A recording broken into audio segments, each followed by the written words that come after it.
Kamusta? Sa video ngayon, pag-uusapan natin ang maharlikang magkasintahan sa kasaysayan na naging mas makapangyarihan kaysa inaasahan. Galing sa iba't ibang pinagmulan, umangat ang mga babaeng ito sa maharlikang korte at nagtaglay ng yaman, impluensya at kapangyarihan. Puno ng ambisyon, eskandalo at tagumpay ang kanilang mga kwento, kaya samahan ninyo akong tuklasin ang kanilang buhay sa ating unang kwento. Babalik tayo sa nakaraan, sa Polish-Lithuanian Commonwealth. Si Katerina I ng Rusya, na magiging emperatris, ay ipinanganak bilang Mare de Helena Skrowongsha noong Abril 15, 1684. Sa silangan ng dating Polish-Lithuanian Commonwealth, isang malaking kaharian na sumasaklaw sa Poland, Lithuania at malaking bahagi ng Belarus at Ukraine. Ang kanyang mga magulang mula sa paligid ng Minsk ay namatay noong siya'y bata pa, taong 1689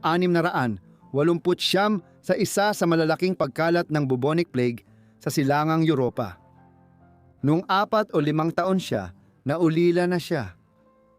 Ang mga detalye ng buhay ni Batang Marta pagkatapos noon ay hindi malinaw dahil may ilang mga salaysay na isinulat makalipas ang ilang dekada na naglalaman ng magkakasalungat na bersyon ng mga pangyayari.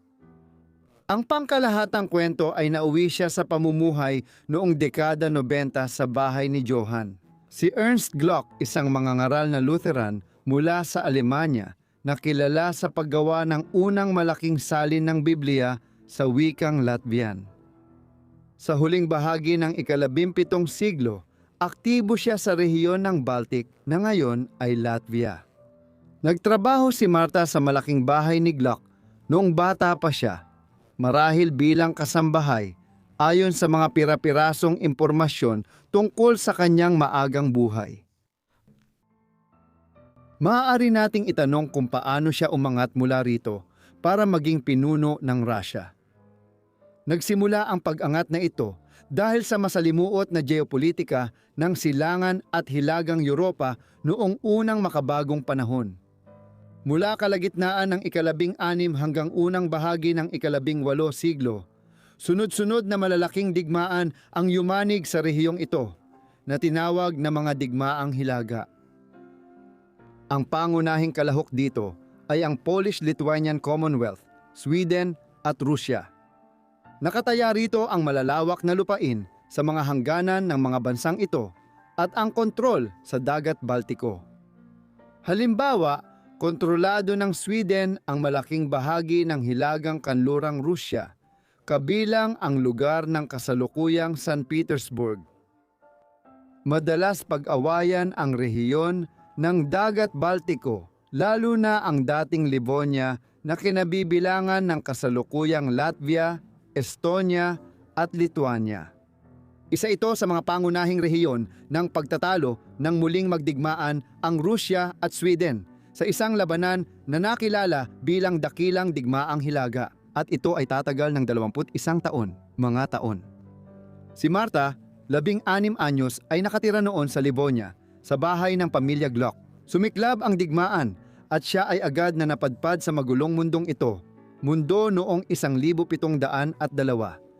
Sandali lang siyang ikinasal sa Swedish na opisyal ng kabalyerya. Ngunit 8 araw lang silang mag-asawa bago napaalis ang mga Swedish dahil sa papalapit na hukbong Ruso. Medyo malabo na ulit ang mga sumunod na pangyayari. Ngunit si Marta, na naging isang batang maganda at kaakit-akit na babae, ay tila naging kirida ni Field Marshal Boris Sheremetev, ang pangunahing general ng Tsar ng Russia, si Pedro I. Dahil dito, pagbalik ni Sheremetev sa Moscow matapos sakupin ng mga Ruso ang malaking bahagi ng Livonia, isinama niya si Marta. Sa Moscow, napunta agad si Marta sa bahay ni Prinsipe Alexander Menshikov. Pinakamalapit na pinagkakatiwalaan ng Tsar si Menshikov at isa sa pinakamakapangyarihang tao sa Russia. Maaaring naging kalaguyo muna ni Menshikov si Marta, ngunit sa mga susunod na taon, naging politikal ang kanilang relasyon sa masalimuot na politika ng Tsaristang Russia. Sa kabilang banda, Maaaring hindi talaga naging magkasintahan sina Menshikov at siya, kundi dinala lang siya ni Menshikov sa kanyang tahanan upang sadyang mapansin siya ni Pedro. Ang layunin niya ay magkaroon ng dagdag na mata at tainga sa sentro ng pamahalaan, sa Kremlin at sa iba pang imperial na palasyo ng Moscow. Kung ganito nga ang nangyari, nagbunga ang pagsisikap pagsapit ng 1,703 o unang bahagi ng 1,704. Kinuha na ni Tsar Pedro si Marta bilang kanyang kasintahan. Pedro, komplikado akong tao. Naging pinuno siya ng Rusya noong 1682 sa edad na 10 taon. Dahil dito, nagsimula siyang mamuno sa sarili noong 1676 at nagsagawa ng mahabang embahada sa gitna at kanlurang Europa pagkatapos nito. Layunin niyang magdala ng mga bagong ideya sa Rusya para gawing moderno ang bansa at maging makapangyarihan sa kontinente. Matapos ang mga unang tagumpay sa militar, nasakop niya ang malalaking teritoryo sa Baltic Sea region para sa layuning iyon. Sa simula ng dakilang digmaang Hilaga, nagplano siyang magtayo ng bagong kabisera sa parehong daluyan ng tubig. Nagsimula ang paggawa sa bagong lungsod na ito noong taong 1703. Noong nakilala niya si Marta, tinawag niya itong St. Petersburg at ginawang bagong kabisera ng Rusya. Dito ginugol ni Marta ang halos buong buhay niya habang mabilis na develop ang lungsod sa estilo ng kanlurang Europa. Nang naging kasintahan siya ni Pedro, nagpalit siya ng relihiyon mula Romano-Katoliko tungo sa Griegong Ortodoksong Kristyanismo at pinalitan ang pangalan niya bilang Katerina Alexeyevna. Kaya sa panahong ito ay lubos na siyang na-Russify at tiyak ang kanyang pag-angat sa korte. Noong 1704 nanganak siya ng anak na lalaki kay Pedro na pinangalanan sa Tsar. Komplikado ang pagiging kasintahan ni Katerina kay Pedro. Hindi pa kasal si Pedro. Ang unang kasal niya kay Eudoxia Lupokina noong kabataan niya ay hindi naging masaya at nauwi sa diborsyo makalipas ang ilang taon. Dahil dito, walang hadlang kay Pedro mula sa anumang naunang kasal para pakasalan si Katerina, ngunit siya ay isang dayuhan at nagmula sa isang napakababang antas ng lipunan. Sa ibang monarkiya sa Europa tulad ng Pransya, Espanya o Inglaterra, ito ay sana nagbawal sa posibilidad na mapangasawa niya ito. Pero sa Rusya, kakaiba ang sitwasyon. Halimbawa, ang dating Tsarina Eudoxia ay nagmula sa isang karaniwang aristokratikong pamilya at hindi kabilang sa maharlikang Ruso. Kahit hindi naging issue ang pinagmulan ni Catherine, nagdadalawang isip pa rin si Pedro kaya ipinagpaliban niyang pakasalan si Catherine. Sa huli, lihim na nagpakasal ang mag-asawa noong 1707 kahit walang opisyal na tala. Ilang taon ang lumipas, opisyal na silang nagpakasal sa St. Isaac's Cathedral sa St. Petersburg noong 9 ng Pebrero, 1712 at dito tuluyang naging tsarina o reyna ng Rusya si Catherine. Halos 10 taon matapos magsimula ang relasyon nila, sa kabila ng komplikasyon sa kasal, naging tunay na ugnayan ng dalawang taong bagay sa isa't isa ang kanilang pagsasama. Pinapatunayan ng mga sulat nila ang kanilang pagmamahalan. Buong lakas niya siyang sinuportahan sa plano niyang gawing dakilang bansang Europeo ang Rusya. Pebrero 2 nang sila ay ikinasal, opisyal niyang itinatag ang Orden ni Santa Catalina bilang parangal sa kanya. Gayunpaman, nagdulot din ito ng matinding kalungkutan. Si Catalina at Pedro ay nagkaanak ng 12 mula 1,724. Ngunit 2 lamang sa mga ito, isang babae na si Ana, ipinanganak noong 1708 at isa pang babae na si Elisabeta, ipinanganak sa sumunod na taon, ang nabuhay hanggang sa kanilang pagtanda.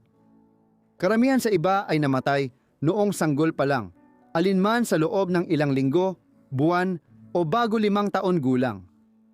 Karaniwan noong unang makabagong panahon na namamatay ang mga bata sa kanilang unang mga buwan o taon dahil sa iba't ibang sakit na madali nang gamutin ngayon.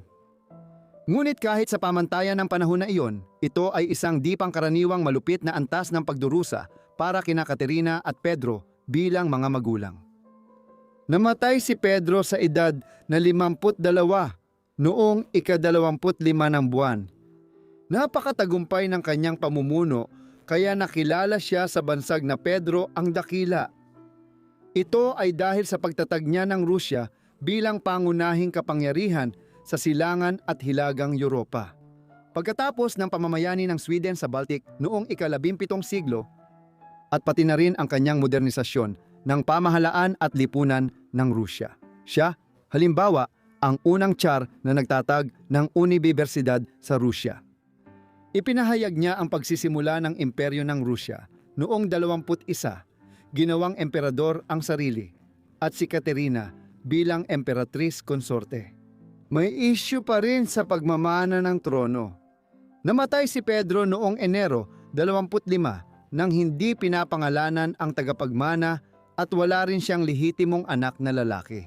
Ang susunod sa linya ay si Pedro Alexeyevich, apo ni Pedro, na ipinanganak kay Alexey Petrovich, anak mula sa unang asawa ni Pedro na si Eudoxia Lupokina. Gayunpaman, 9 na taong gulang pa lang noon si Pedro Alexeyevich. Dahil dito, si Caterina kasama si Prinsipe Menshikov at ilang kaalyado sa pamahalaan ay nagdeklara na isa sa mga huling habilin ni Pedro ay siya ang papalit sa kanya. Dahil dito, ang ulila mula Polish-Lithuanian Commonwealth ay naging Emperatrice Caterina I ng Rusya noong ika-25. Ang pamumuno ni Caterina ay naging matagumpay. Bagamat maikli, ito ay naging isang pamahalaang paghahati-hati ng kapangyarihan kung saan si Menshikov at ilang iba pang maharlika ang may hawak ng karamihan sa kapangyarihan. Nagawa ni Caterina na magpatupad ng reforma, lalo na sa malawakang pagbabawas ng hukbong sandatahan ng Rusya noong dakilang digmaang hilaga. Ang hukbong sandatahan ng Rusya ay lumaki hanggang umabot sa halos 1,4 milyon na mga sundalo na naging pinakamalaki sa buong Europa noong panahong iyon. Malaki ang gastos sa malaking puwersang militar at ang pasanin ay napunta sa mga Ruso sa anyo ng mabigat na buwis. Napaniwala ni Caterina sina Menshikov at iba pang maharlika na bawasan ang militar. Ngayon, tapos na ang digmaan sa Sweden at Rusya na ang pinakamakapangyarihan sa silangang Europa. Dahil sa pagbaba ng mga buwis sa Rusya, malaki ang ibinaba ng kahirapan. At si Caterina ay nakatanggap ng malaking pagkilala, nagtakda ng isang halimbawa kung saan ang pagiging reyna ng isang babae sa Rusya ay ipinagdiwang ng mga tao noong ika-18 siglo.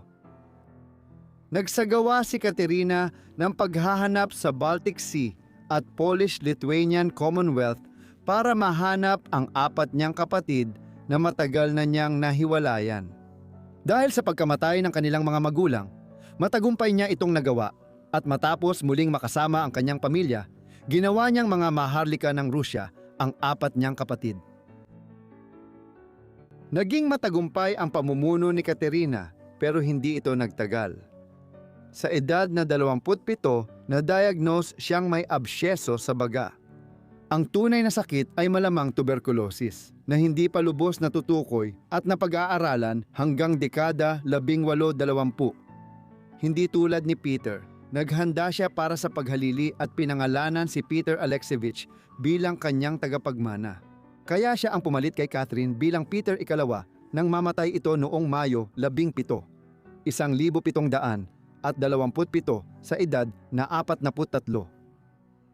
Ang pamumuno ni Catherine ay nagbukas ng isang panahon ng pambihirang pamumuno ng mga babae sa Rusya na nagtatangi dito bilang isa sa iilang mga estado sa pre-modernong mundo na pinamunuan ng maraming kababaihan. Namatay ng maaga si Peter I Kalawa noong 1830 at pinalitan siya ni Ana I. Si Peter, pamangkin ni Pedro ang Dakila. Naghari siya hanggang 1,840.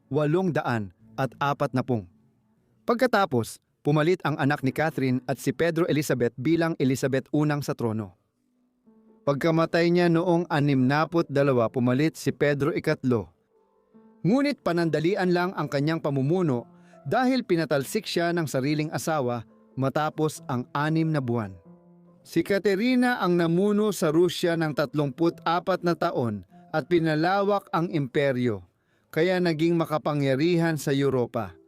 May papel hindi lamang sa Dagat Baltic at Silangang Europa, kundi pati na rin sa Balkans at Dagat Itim sa Timog. Dahil dito, nakilala si Katerina Una Kalawa bilang Katerina ang Dakila. Ang pamumuno ni Katerina Una ang nagpasimula ng panahon na sunod-sunod na babaeng pinuno ang namuno sa Rusya hanggang sa ika-18 siglo. Babalik tayo sa unang bahagi ng ika-16 na siglo. Ang babaeng magiging reyna ng Imperyong Ottoman ay ipinanganak noong taon 1 o 2 sa bayan ng Rauhitin, rehiyon ng Rutenia. Bahagi na ito ngayon ng kanlurang Ukraine, pero noong ika-16 na siglo, lalawigan ang Rutenia ng kaharian ng Poland. Hindi tiyak ang tunay na pangalan niya noong ipinanganak siya, ngunit sabi ng eksperto sa buhay ni Hurrem, maaaring Anastasia Lisolska o Alexandra Lisolska ito. Ipinanganak ang reyna nang lumalaki ang banta ng Imperyong Ottoman sa katimugang Europa. Ang bansang Muslim na Turko ay lumitaw noong ika-14 na siglo mula sa Anatolia na halos katumbas ng kasalukuyang Turkey. Pagsapit ng ika-15 siglo, mabilis lumawak ang kanilang imperyo at nasakop ang malaking bahagi ng Balkans at ilang bahagi ng Levant. Ipinakita ang ambisyon at lakas ng imperyo noong 1453 nang masakop nito ang Constantinople, dating pangalan ng Istanbul, mula sa mga pinunong Byzantine. Tinapos nito ang Silangang Imperyong Romano. Matapos ang halos 12 taon mula nang itatag ito ni Emperador Diocletian sa pagtatapos ng ika-3 siglo.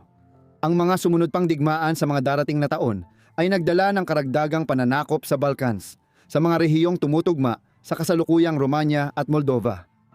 Noong dekada 70, nagtayo rin ang mga Ottoman ng protektorado sa Crimea, sa hilagang baybayin ng Dagat Itim. Naging sentro ng kalakalan ng mga alipin mula Poland, Ukraine at Russia ang mga daungan dito na dinadala sa Istanbul. Pangalan ng Constantinople matapos sakupin ng Ottoman. Malaki ang posibilidad na ang reyna ng imperyo ay napunta sa Istanbul dahil sa kalakalan ng alipin sa Crimea. Malamang siya'y nabihag sa pagsalakay ng mga alipin noong 16 at dinala sa Kaffa sa Crimea, na ngayon ay Theodosia. Mula rito, ipinadala siya sa Istanbul, bagong kabisera ng Ottoman. Dito siya dinala sa Ottoman Imperial Harem, malaking sambahayan sa Palasyo Imperial. Kasama dito ang mga asawa, babaeng kamag-anak, tagapaglingkod at kongkubina ng kasalukuyang sultan. Malamang nandito na siya noong edad 15 hanggang 18 at dito nakuha ang pangalan na mas kilala siya ngayon. Si Hurrem ay mula sa salitang Persian na ibig sabihin ay masaya o palatawa. Ang isa pa niyang pangalan, Roxelana, ay ibinigay sa kanya ng mga tagamasid at tagapagkomento tungkol sa reyna. Ngunit ito ay ginamit lamang sa kanya kalaunan sa kanyang buhay. Ibig sabihin nito ay dalaga mula sa Rutenia. Umakyat si Hurrem sa kabisera ng Ottoman sa edad na 20 nang maging kongkubina siya ni Suleiman, anak ng Sultan Selim I. Bago lamang namatay ang sultan at noong Setyembre 30 si Suleiman, 25 taong gulang ang naging bagong sultan ng Imperyong Ottoman. Ang kanyang 45 taong pamumuno ay nagdulot ng malaking pagpapalawak ng imperyo at nagsimula ng gintong panahon ng kulturang Ottoman.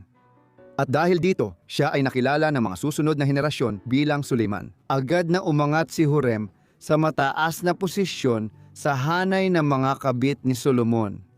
Noong 22, nanganak siya ng una nilang anak ng sultan, isang batang lalaki na pinangalanang Mehmed.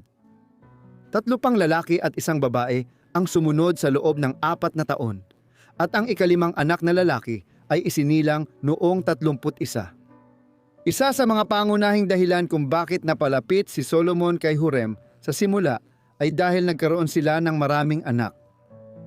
Ang pagkakaroon ng maraming anak ay malinaw na patunay ng pag-angat ni Hurrem sa mas mataas na posisyon kaysa sa karaniwang asawa. Dahil sa pangkalahatan, ang mga asawa sa tabi ng Ottoman ay limitado lamang sa pagkakaroon ng isang anak na lalaki sa sultan. Kahit tumindi ang pagmamahal ni Solomon kay Hurrem, hindi pa rin sila nagpakasal ng matagal. Malamang ito ay dahil sa alinlangan kung paano matatanggap ang ganitong pagsasama sa buong imperyo at mga pangunahing kapangyarihan, kabilang na ang maharlikang Ottoman. Si Hurrem ay isang Europeo. Ang pinaka-nakababahala pa, siya ay isang Eastern Orthodox Kristiyano, hindi isang Muslim. Ngunit sa kabila ng anumang agam-agam na maaaring mayroon siya tungkol sa pagpapakasal kay Hurrem, sa huli ay nagpasya si Suleiman na kunin si Hurrem bilang kanyang asawa. Bahagi rin ito ng dahilan ng pagkamatay noong 1534 ni Hafsa Sultan, ina ni Suleiman at Reyna Ina hanggang sa kanyang pagpanaw. Hindi pwedeng payagan ni Suleiman na malampasan ng isang alipin ang posisyon habang buhay pa ang kanyang ina. Pero nang mamatay si Hafsa, ikinasal sina Suleiman at Hurrem sa 36, kaya naging Hurrem Sultan ang dating aliping babae mula Ruthenia. Ang kanilang pagsasama ay naging malaking usap-usapan at malawakang iniulat sa buong Europa. Halimbawa, may kinatawan ng Bangko ng Genoa sa Istanbul na nag-ulat sa kanyang mga kasamahang taga-Italia. Ngayong linggo, may naganap na pambihirang pangyayari sa lungsod na hindi pa nangyari sa kasaysayan ng mga sultan. Ang dakilang Panginoon Suleiman ay pinili ang isang alipin na babae mula sa Rusya bilang kanyang emperatris. Maraming haka-haka sa kasal at walang nakakaalam ng tunay na ibig sabihin nito. Walang duda, ang kasal ay bunga ng pagmamahalan. May mga natirang sulat sa pagitan ng sultan at ng kanyang asawa na nagpapakita ng kanilang pagmamahalan. Sumusulat siya sa kanya habang nasa kampanyang militar sa Balkans at Levant. Makikita ang ugnayan nila sa pagtalikod sa maraming patakaran at tradisyon kung paano dapat umasal ang Ottoman na sultan at ang kanyang asawa. Halimbawa, bagamat ayon sa tradisyon, ang asawa ay dapat lamang manatili sa palasyo habang lumalaki ang mga anak nila ng sultan. Si Hurrem ay nanirahan sa Topkapi Palace hanggang sa kanyang huling mga araw, tirahan ng mga Ottoman Sultan noong ika-16 na siglo. Dahil sa pagmamahalan ni Solomon at Hurrem, nagkaroon ng mahalagang papel sa pamahalaan ang reyna mula Ruthenia, isang ganap na bagong pangyayari. Si Roxelana ang naging responsable sa pagbago ng imperial na harim tungo sa isang institusyon na may malaking kapangyarihang pampulitika sa Istanbul. At ito ang nagbukas ng daan para sa tinatawag na Sultanato ng mga Kababaihan, isang mahabang panahon kung saan ang mga babae ay gumanap ng mahalagang papel sa pamamahala ng malawak na imperyong Ottoman. Nagsimula ang sultanato ng mga kababaihan kay Hurrem at tumagal ng mahigit 1 siglo hanggang kalagitnaan ng ika-17 siglo. Malaki ang impluwensya ni Hurrem sa ugnayang panlabas ng bansa habang lumalawak ang imperyo, kabilang ang pagsakop sa Hungary. Mahalaga ang impluwensya ni Hurrem sa ilang patakarang panlabas sa Hilagang Aprika at malaking bahagi ng Iraq sa gitnang silangan. Halimbawa, maaaring dahilan siya kaya hindi nakipagdigmaan si Suleiman sa kanyang sinilangang Poland at nagkaroon ng palitan ng liham sina Hurrem at hari ng Poland na si Sigismund II, Augustus mula 48 hanggang 1572. Ito lang ang natatanging pagkakataon na alam natin kung saan ang isang Ottoman na reyna ay direktang nakipag-ugnayan sa isang monarko ng Europa. Kakaiba ito para sa maagang makabagong panahon. Ang ugnayang ito sa pagitan ni Hurrem at Sigismund ay maaaring malaki ang naitulong sa pagbuo ng alyansa sa pagitan ng mga Ottoman at ng mga kaharian ng Poland. Noong 1951, halos 20 taon matapos noon, nagwagi si Hurrem sa labanan ng kapangyarihan sa korte ng Ottoman para matukoy ang papalit kay Suleiman. Ang pagmamana sa sultanato ay hindi tinutukoy sa loob ng imperyo, gaya ng sa Europa sa pamamagitan ng primogeniture, kung saan ang pinakamatandang anak na lalaki ng pinuno ang nagmamana ng kaharian, kundi sa Istanbul. Ang bawat sumunod na sultan ay may maraming anak na lalaki, kadalasan mula sa iba't ibang asawa at mga kongkubina na naninirahan sa imperial na harem. Isa sa kanila ang pipiliin ng sultan na maging tagapagmana niya. Pagsapit ng dekada 50, si Suleiman ay may 4 na nabubuhay na anak na lalaki mula sa kanyang pagsasama kay Hurrem at sa isa pa niyang pangunahing asawa, si Mahidevran. 3 sa mga anak, sina Selim, Bayezid at Cihangir ay anak ni Hurrem. Ang panganay, si Mustafa, ay anak ni Suleiman at Mahidevran. Ipinanganak noong 1515. Matagal na itinuring si Mustafa na tagapagmana ni Suleiman. Dahil sa kanyang kasikatan sa hukbong Ottoman at paghawak ng matataas na posisyon sa militar at pamahalaan sa mga lalawigan ng imperyo. Noong dekada 30, 40 at 50 nagbago ang lahat noong digmaan laban sa Imperyong Persiano sa Iran. Noong 52, napagbintangan si Mustafa na nagpaplanong patalsikin ang kanyang ama sa sultanato. Noong taglagas ng 53, pinagtulungan si Mustafa ng mga personal na gwardiya ni Suleiman sa isang tent militar sa Turkey. Binitay siya, kaya nabuksan ang daan para kina Selim o Bayezid, mga anak ni Suleiman kay Hurrem, na maging susunod na sultan. Noong panahong iyon, laganap ang hinala na si Hurrem ang naging dahilan kung bakit nagduda si Suleiman kay Mustafa upang matiyak na isa sa sarili niyang mga anak ang magiging tagapagmana ng imperyo. Hindi tiyak ang ebidensya at maaaring ipalagay lang na sangkot si Hurrem kung may kinalaman siya. Isa itong mahalagang pangyayari sa kalaunang paghalili ng kanyang anak na si Selim bilang Sultan Selim II makalipas ang maraming taon noong 66 na nagtatag ng tuwirang linya ng mga sultan na mamumuno sa imperyo sa loob ng maraming taon. Matapos ang buhay ni Hurrem at Suleiman sa Istanbul, nanatiling interesado ang mga manunulat sa Europa kay Hurrem at patuloy siyang nakaimpluwensya sa mga kaganapan sa kabisera ng Turkiya. Nakilala siya sa mga gawaing kawanggawa, nagtayo ng mga moske sa Istanbul at iba pang lungsod ng imperyo tulad ng Jerusalem, pati mga ospital at bahay ampunan. Isang pampublikong kusina para sa mahihirap ang itinayo sa Mecca sa ilalim ng kanyang paggabay upang pakainin ang mga mahihirap na pilgrim na nagsasagawa ng taunang paglalakbay, ang Hajj, sa pinakabanal na lungsod sa mundo ng mga Muslim. Dahil sa mga gawaing ito, nagkaroon siya ng interes sa Kristiyanong Europa. May ilang larawan ni Roxelana mula pa noong kalagitnaan ng 1500 S. Pinag-uusapan kung gaano ka-eksakto ang mga gawa ng artist mula Italia at iba pa dahil posibleng hindi nila siya nakita ng personal. Hindi sila naglakbay papuntang Istanbul para iguhit siya ng personal, kundi umaasa lamang sila sa mga ikalawang kamay na paglalarawan tungkol sa kanya o malalabong sketch. Tiyak na ang pinakasikat sa mga larawang ito ng Ottoman Queen ay iyong ginawa mga 50 taon na ang nakalipas, alinman ng dakilang pintor na si Titian ng Venice o ng isa sa mga miyembro ng kanyang paaralan sa Hilagang Silangang Italia.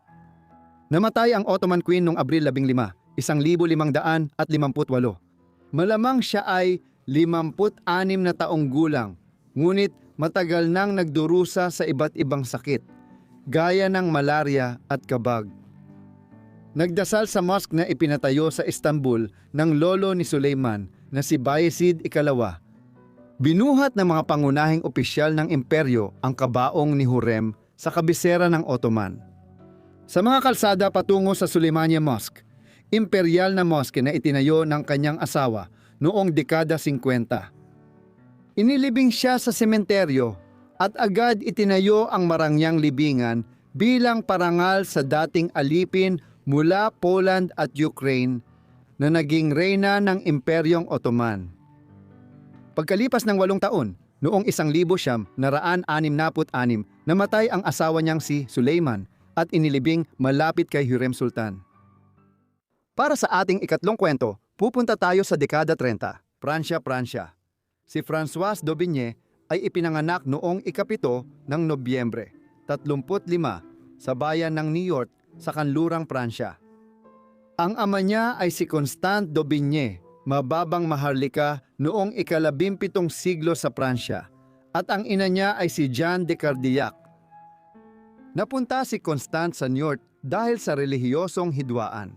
Bilang isang Huguenot o Pranses na protestante, nakulong siya roon ni Cardinal Richelieu, punong ministro ni Haring Louis ika-33 dahil sa kanyang pananampalataya.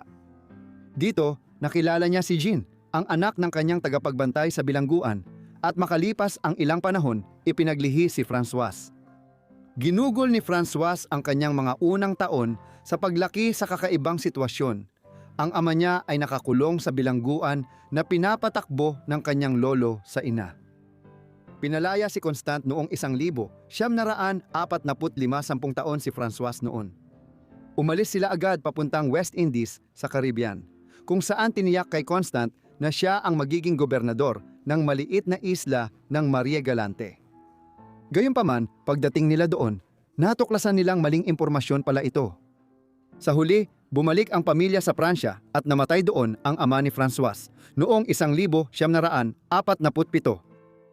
Lumaki si Francois sa mahigpit na katolikong paraan hanggang sa namatay ang ina niyang masigasig na katoliko kumpara sa kanyang ama noong 51. Pagkatapos, inalagaan si Francois ni Madame de Noyon na ninang ng anak ni Francois.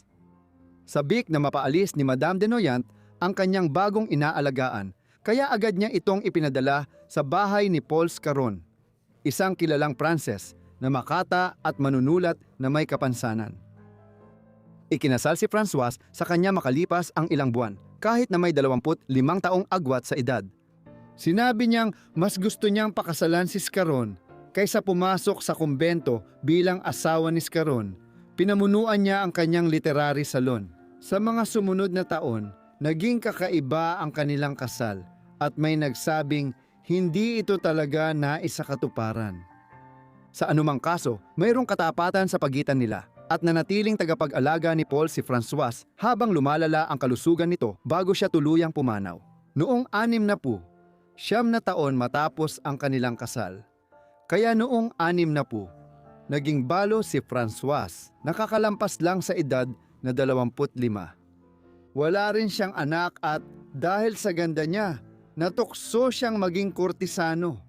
Gayunpaman, may iba pang mga pagpipilian na bukas para sa kanya. Bilang host ng literary salon ni Scarron, nakilala niya ang ilan sa pinakakilalang tao sa lipunang Pranses noong kalagitnaan ng ika-17 siglo.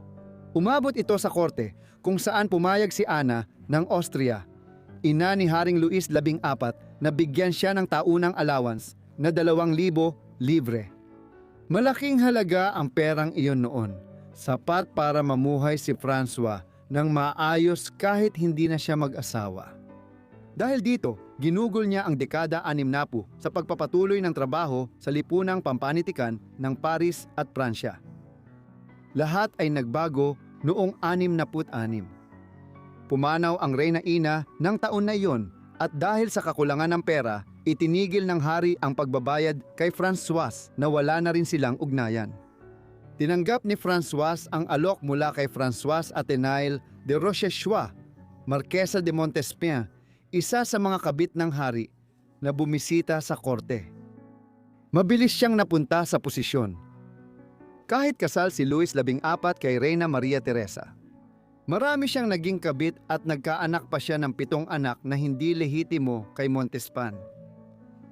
Isa rito ay ipinanganak noong 69. Ipinagkatiwala ng Marquis ang bata kay François sa Paris. Binigyan siya ng sweldo at mga katulong para sa trabahong ito. Matagal nagpatuloy ang sitwasyon. Bilang pagkilala sa pagpapalaki ni François sa anak sa labas ni Louis XIV, binigyan siya ng 200,000 libres na ginamit niya pambili ng lupa sa Maintenon. Iginawad niya kay François ang titulong Marquis de Maintenon bilang pagkilala sa kanyang lupain at paglilingkod sa korona. Hindi tiyak kung kailan naging higit pa sa pinuno at lingkod ang relasyon ni François at ng hari. Si Louis ang ika-14 ang pinakamakapangyarihang monarko sa Europa noong ika-17 siglo. Siya ang pumalit kay Louis ang ika-13 bilang hari ng Pransya noong 4 na taong gulang pa lang siya. Noong 1643, kaya hindi siya namuno sa Pransya sa sarili niyang karapatan hanggang 1661. Nang siya ang namuno, Ipinakita niya ang matibay na determinasyong mamuno sa pamamagitan ng kautusan at banal na karapatan ng mga hari, na naging dahilan upang siya ay ituring bilang sagisag ng ganap na monarkiyang absolutismo sa maagang makabagong Europa. Ipinag-utos niya ang pagpapatayo ng malaking palasyo at korte ng hari sa Versailles, 20 kilometro mula sa Paris. Dito, naisip ni Luis na pamunuan ang Pransya sa mas malayo at mailap na paraan kaysa sa mga naunang haring tumira sa gitna ng kabisera.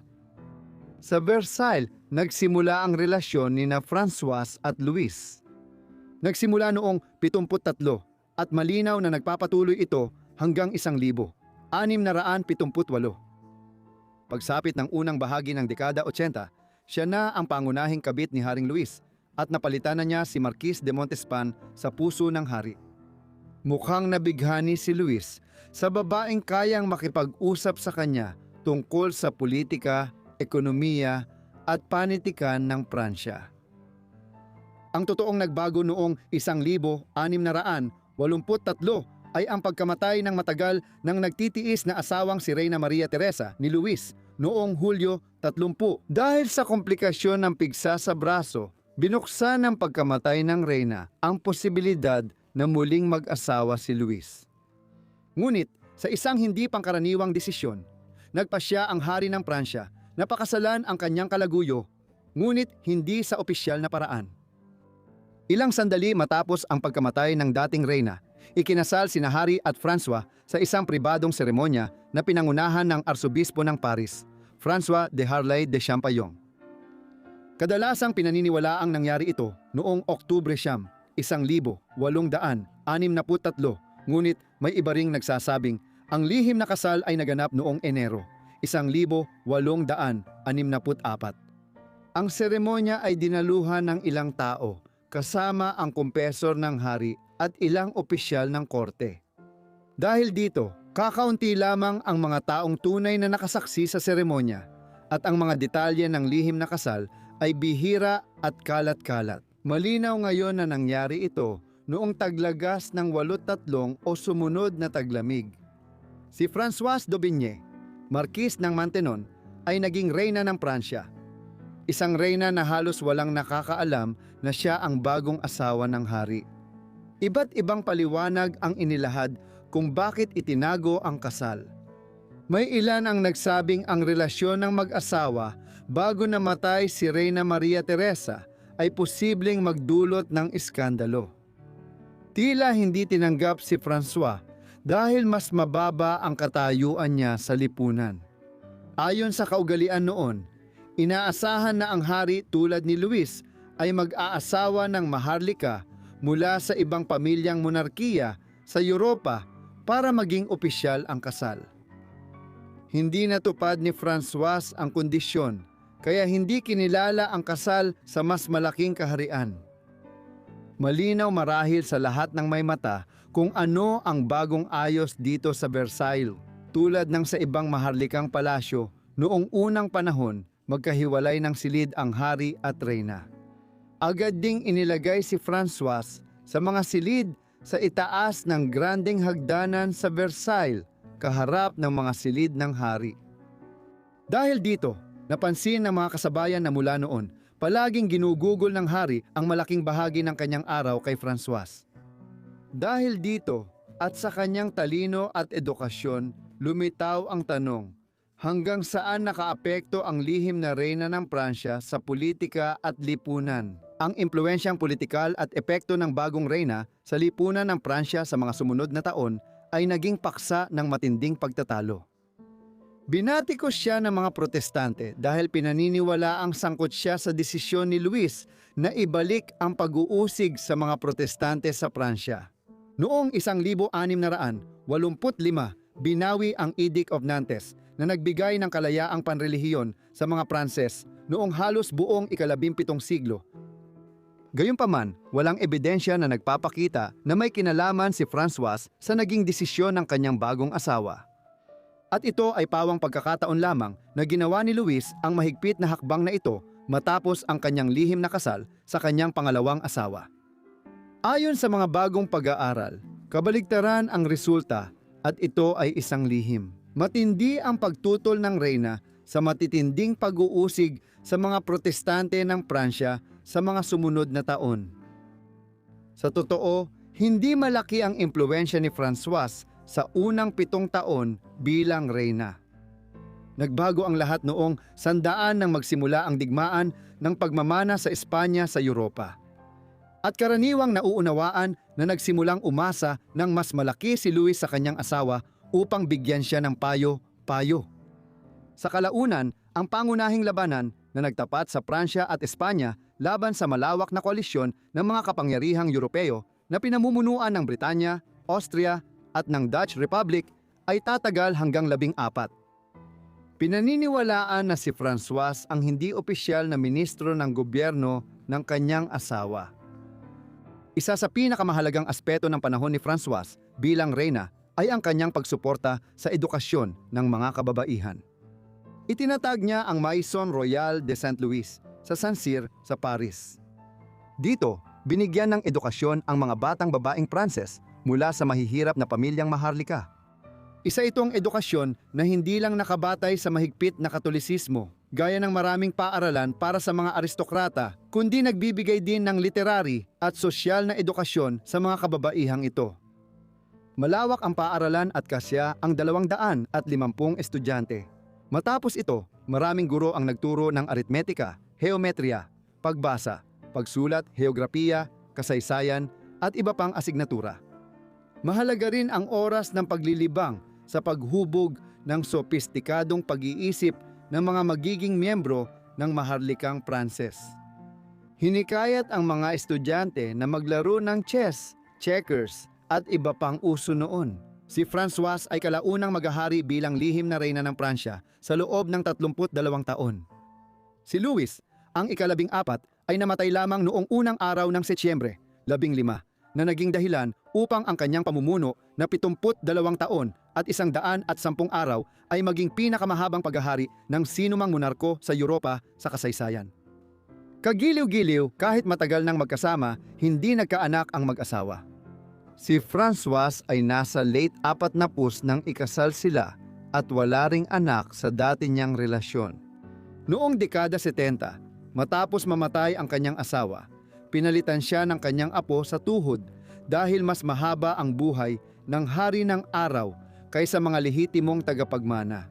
Binigyan ni Louis XV si Francois ng malaking pensyon at nagretiro siya sa Saint-Cyr, kung saan tumanggap pa rin siya ng mga kilalang personalidad sa panitikan at politika.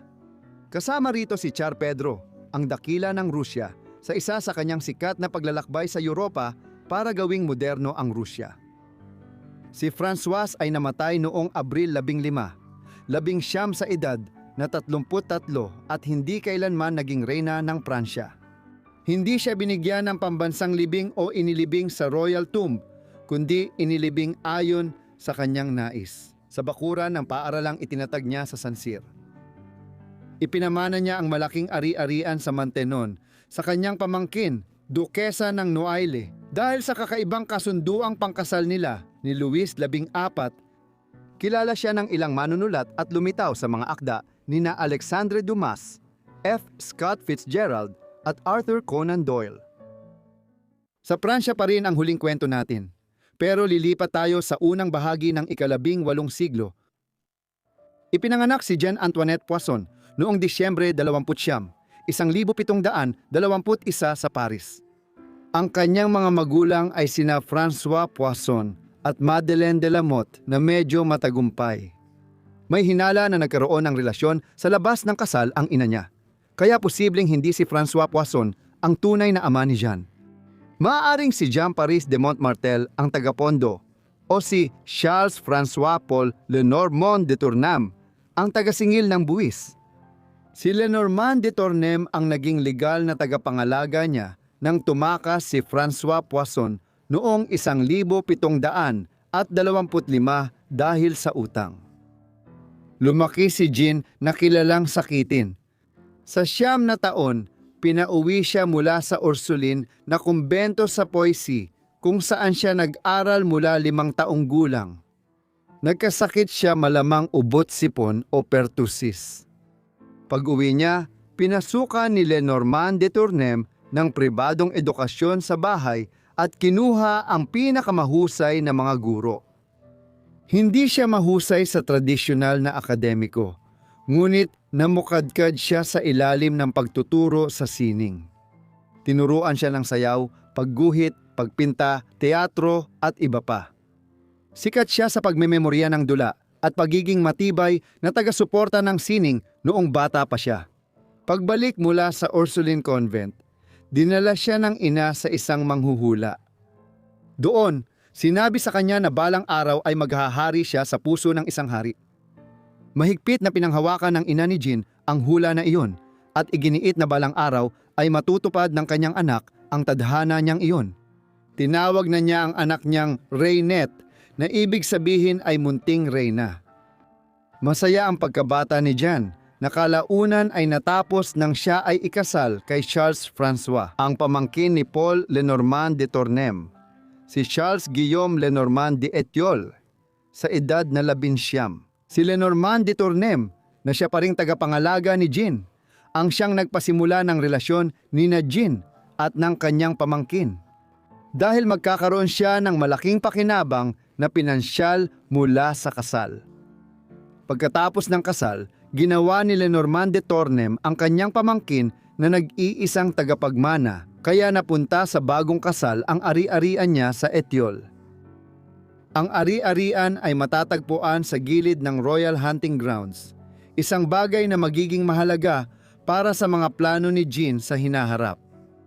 Ang kanilang kasal ay masasabi namang masaya dahil nag-e-enjoy sila sa piling ng isa't isa, isang bagay na hindi laging nangyayari sa mga mag-asawa noong panahong iyon.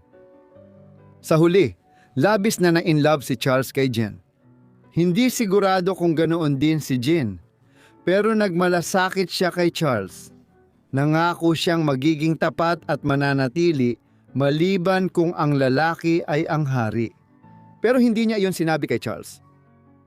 Habang kasal si Jean, bumisita siya sa mga tanyag na salon kung saan nagtitipon ang mga tao para sa intelektual na talakayan. Sa Paris, dito niya nakilala ang mga kilalang tao tulad nina Voltaire, Helvetius at Montesquieu. Kahanga-hanga ang samahan niya at marami siyang natutunan sa mga nakilala niya. Habang lumilipas ang panahon at sumisikat si Jean, nagtatag siya ng sarili niyang salon sa Etioles na naging napakamatagumpay. Bihasa siya sa pakikipag-usap at pinino ang talas ng isip dahilan ng kanyang kasikatan. Ang kasal ni Jean ay nagkaroon ng 2 anak, isang lalaking namatay bilang sanggol at isang babaeng si Alexandrine Lenormand de Etiole na ipinanganak noong 44. Mahal si Alexandrine ng kanyang mga magulang at lolo niyang si François Poisson. Sa kasamaang palad, namatay siya sa edad na 9 dahil sa matinding peritonitis na nagdulot ng pamamaga sa panloob na lining ng tiyan at takip ng mga abdominal organ. Kahit kasal na, tiyak pa rin si Jeanne na mangyayari ang sinabi ng manghuhula. Isang araw, determinado siyang makilala ang hari ng Pransya, si Louis XV. Dahil ang lupa nila ng asawa niya ay nasa dulo ng hunting area ng hari, napanood niya ang hari at mga tauhan nito habang nangangaso. Isang araw, nagpasya siyang sadyang pumwesto sa gitna ng lugar kahit na hindi siya dapat naroon. Nagsuot siya ng asul na damit habang nakaupo sa isang rosas na karwahe. At sa sumunod na pagkakataon, bumalik siya na nakasuot ng rosas na damit at nakaupo sa asul na karwahe. Tulad ng inaasahan, nakuha niya ang atensyon ng hari na naiintriga at nagpadala ng regalong karne ng usa bilang pagpapahayag ng pagmamahal. Gayunpaman, dahil ang posisyon ng punong mistress ay hawak na ng isang babae na nagngangalang Madame de Chateauroux, wala talagang nangyari sa kanyang ginawa. Nagsimulang lumitaw ang mga oportunidad para kay Jean noong Disyembre 44 matapos pumanaw si Madame de Chateauroux. Wala pang 1 buwan matapos mamatay ang dating mistress, nakatanggap si Jean ng imbitasyon sa masked ball sa palasyo ng Versailles. Mahalagang sandali sa buhay ni Jean ang ball na iyon. Inihayag ng hari sa publiko ang kanyang pagmamahal. Sa ball, ang hari ay nagbihis bilang punong Tedyo at si Jan bilang si Diana, ang mga ngaso. Ang mga kasuotan ay dapat sumalamin sa unang pagkikita ng hari at ni Jen sa pangangaso. Inalok ni Louis XV si Charles ng posisyon bilang embahador sa Turkey bilang kapalit ng kanyang asawa, ngunit tumanggi siya. Wasak ang puso ni Charles at hindi niya pinatawad ang asawa sa pagtataksil nito. Pinawi niya ang lungkot sa pakikipagrelasyon sa ibang babae sa Paris, nagkaanak at muling nag-asawa. Noong Marso 1945, formal nang naghiwalay si Jan sa asawa at nakuha ang pwesto bilang kirida ng hari. Binigyan siya ng royal na apartment at markisate ng Pompadour. Kaya naging markis siya at ipinakilala sa korte. Kailangan ng titulo, kaya naging Madame de Pompadour si Jan. Noong Setyembre 14 ng taon ding iyon, ipinakilala siya sa korte kasama ang pinsan ng hari bilang escort. Sa korte, pursigido si Jean na siguraduhin ang kanyang seguridad. Pinag-aralan niya ang asal sa korte at nakipagkaibigan sa mga mas mataas ang posisyon, lalo na kay Reyna. Ipinakita ni Jean kay Reyna Marie Lexquinca na lubos niyang iginagalang ang papel nito bilang Reyna, na hindi masasabi sa ibang maharlikang kabit. Wala siyang balak palitan o lampasan si Marie, gusto niyang tiyakin ito kay Marie. Mukhang pinahalagahan ng Reyna ang ginawa ni Jean at opisyal na tinanggap ang bagong kabit. Ang papel ng punong kabit ng hari ay higit pa sa pakikipagtalik.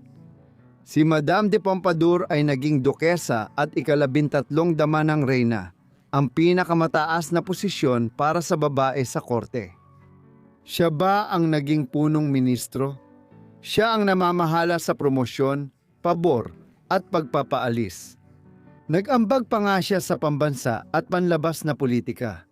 Napakalaki ng kanyang impluensya kaya nilapitan siya ni Wenzel Anton, prinsipe ng Kaunitz-Ritzburg, isang kilalang diplomat ng Austria noong 1755 upang hilingin na makialam siya sa negosasyon na humantong sa kasunduan sa Versailles na nangakong magtutulungan ang Pransya at Austria kung sakaling atakihin ng Great Britain o Prussia ang alinman sa kanila. Ang kanyang pagiging pangunahing kirida ang nagwakas sa 7 taong digmaan na nagdulot ng pagkawala ng mga kolonya ng Pransya sa Hilagang Amerika at halos pagkabangkarote ng bansa. Si Madame de Pompadour ay nag-aliw at tumulong sa hari pagkatapos ng pagkatalo at sa mahirap na pamumuno niya. Ipinakita ni Madame de Pompadour ang suporta niya sa iba't ibang tao at pulisya. Sa huli, ito ay mabibigo at magdudulot ng higit pang negatibong epekto sa Pransya na noon ay talo na sa digmaan. Ang suportang ito at ang paraan kung paano madalas makinig ang hari sa kanyang mga ideya ang naging dahilan kung bakit maraming mahahalagang miyembro ng korte ang hindi nagustuhan si Madame de Pompadour. Ang hindi nila pagsang-ayon sa paniniwalang pampolitika at pagkairita sa pagmamahal ng hari sa karaniwang tao ay lalo pang sumira sa kanyang reputasyon.